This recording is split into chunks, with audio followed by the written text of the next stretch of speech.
The way the Nintendo player base is taking Metroid Dread is extremely important, guys, something that could mean huge things for the series going forward, so let's talk about that.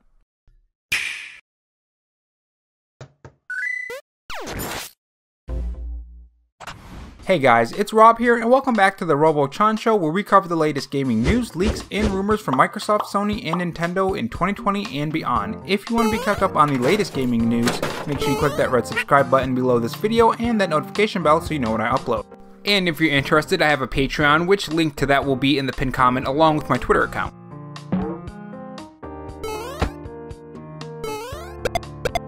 So Metroid Dread is a game that I think everyone has been hyped for ever since that first showing at E3 2021. It was rumored for a very long time that some 2D Metroid game was coming to the Nintendo Switch, and as we drew closer to E3 2021, more rumors sprouted up. And that eventually became the Metroid Dread reveal at E3 2021, and it was a fantastic time. There were a lot of people excited for this game, don't get me wrong, but others pointed out that past Metroid games never really sold too well on Nintendo platforms. In the past years, back on the NES, and the earlier consoles, they actually sold really well. But on the later consoles like the 3DS, they didn't really sell so well. Especially when you compare them between Metroid and Metroid Prime, which typically sells double of what Metroid games sell. Now I want you guys to do me a favor, keep that sentence in the back of your mind, especially when you compare them to the numbers between Metroid and Metroid Prime, which typically sells double of what any Metroid game sells. That sentence is going to come into play later in this video. Now just to give you guys an example, Metroid Samus Returns back on the 3DS only sold 0.56 million units. And that's lifetime sales. When you look at the lifetime sales of all 3DS consoles, the Nintendo 3DS family as Nintendo likes to call them, it sold 75.94 million units. That's a lot, guys. So the fact that it only sold 0.56 million when there are 75.94 million units of 3DSs out there is a big problem. Compare that way back when on the NES with the first Metroid, which sold a whopping 2.73 million, or even the Game Boy Advance with Metroid Fusion, which sold 3 times as much with a large number of 1.60 million copies. You can definitely say that, yeah, if this doesn't sell well, we might not see another Metroid game for a while. But here's the kicker, there is a clear sign that this isn't the case, which is very interesting because before Metroid Dread, when you asked anyone on whether or not this series was a niche series or a very popular series like Mario or Zelda, they would say, yeah, it's pretty niche. It's not a small series, but it's not as big as Mario or Zelda. Even before this game was released, we saw signs that new players were interested in this game on the Nintendo Switch. Pre-order sales for Metroid Dread were placed at number 1 for Metroid Dread. I don't know why I had that twice in the script.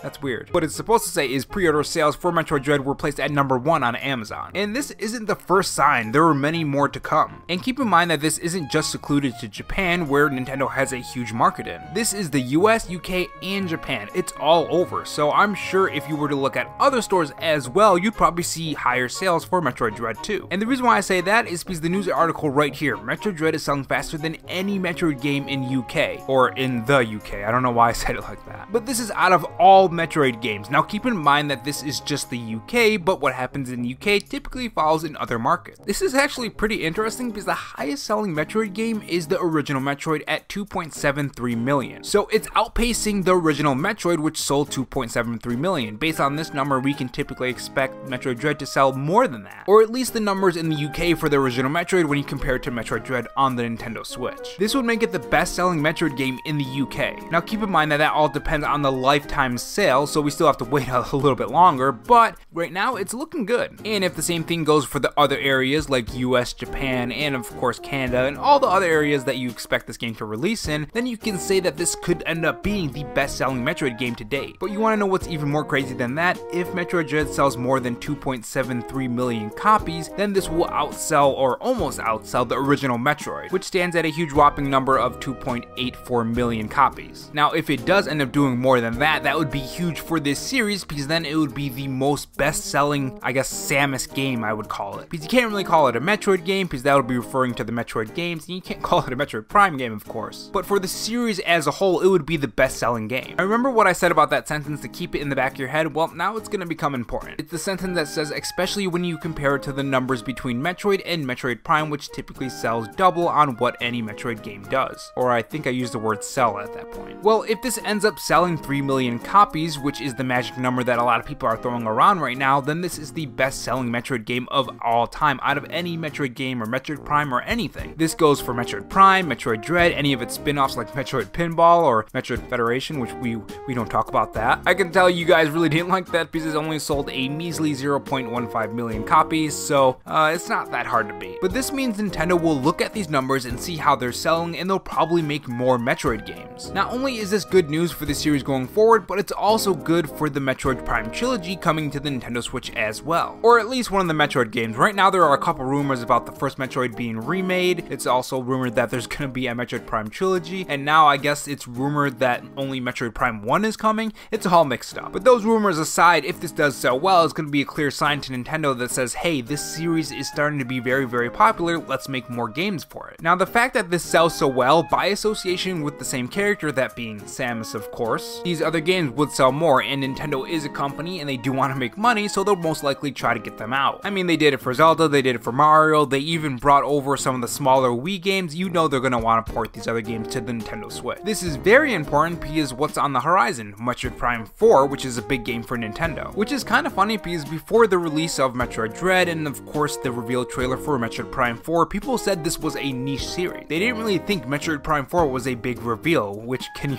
you believe that? I was shocked myself when I saw that in the comment section. I was like, what are you talking about? This is a huge game. This is really exciting. Why aren't you excited? But I think now with Metroid Dread being out, I think that's kind of flipped on its head, and I think Nintendo planned this. Nintendo put a lot of money into marketing. I mean, leading up to the release, there was a ton of Metroid Dread marketing from trailers. They were even talking about the older Metroid games on the Twitter posts. And all of this made these sales possible, and if this continues to sell well, this means Metroid Prime 4 has more of a chance to sell even more, which could roll into Metroid Prime 4 if we eventually get there, which we probably will if Metroid Prime 4 sells well. Which, as we know, based on past games, it usually sells double or even more of what the Metroid game does. So if this ends up selling 3 million copies, then it could potentially sell 6 million or even more. Now, I do have to say, we still don't have the numbers for the US and Japan at the time of this script writing. I should actually look that up right now. Nope, it's still just on the UK, so the US and Japan market hasn't been accounted for yet. But I would say based on just the amount of people talking about Metroid now, which is kind of crazy because I used to never see anyone talk about this, barely I should say. It's kind of refreshing to see people talk about this series. But as I was saying, if they resemble the UK, then it is very good news for this series. And based off the talk online and the Amazon pre-orders with the US and Japan, you can probably guess that yeah, it probably is really selling well in these markets. Overall, I guess the whole point of this video is to gush about how Metroid Dread is selling, the popularity that is expanding for the series, and that this series is finally getting the spotlight it deserves after a very, very long time away. It's really exciting seeing all these players finally get the chance to play these games and enter this universe. And I'm sure a lot of older players are really excited to play this game and are having fun with this Metroid game after a long time away.